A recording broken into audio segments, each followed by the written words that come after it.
Hi guys, ಇವತ್ತು ನಾವೊಂದು macaroni biryani ಮಾಡುವ ವಿಧಾನ.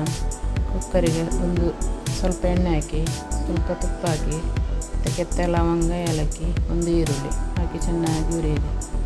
ಅದಾದ ನಂತರ 1 ಸ್ಪೂನು ಶುಂಠಿ ಬೆಳ್ಳುಳ್ಳಿ ಪೇಸ್ಟ್ ಹಾಕುವ. ಅದಾದ ನಂತರ 1 ಟೊಮೆಟೊ, ಸ್ವಲ್ಪ ಕೊತ್ತಂಬರಿ ಸೊಪ್ಪು, 2 ಹಸಿಮೆಣಸು ಹಾಕಿ ಚೆನ್ನಾಗಿ ಹುರಿಯಿರಿ. ನಂತರ 1 ಸ್ಪೂನ್ ಉಪ್ಪು ಹಾಕಿರಿ, ಚೆನ್ನಾಗಿ ಹುರಿಯಿರಿ. ನಂತರ 1 ಸ್ಪೂನ್ ಕೊತ್ತಂಬರಿ ಹುಡಿ, ಅರ್ಧ ಸ್ಪೂನು ಅರಶಿನ, 2 ಸ್ಪೂನು ಮೆಣಸು ಹುಡಿ ಹಾಕಿ ಹುರಿಯಿರಿ. ಅದಾದ ನಂತರ ಚಿಕನ್ ಮಸಾಲ 1 ಸ್ಪೂನು ಹಾಕಿ, 1 ಸ್ಪೂನಿನಷ್ಟು ಮೊಸರು ಹಾಕಿ.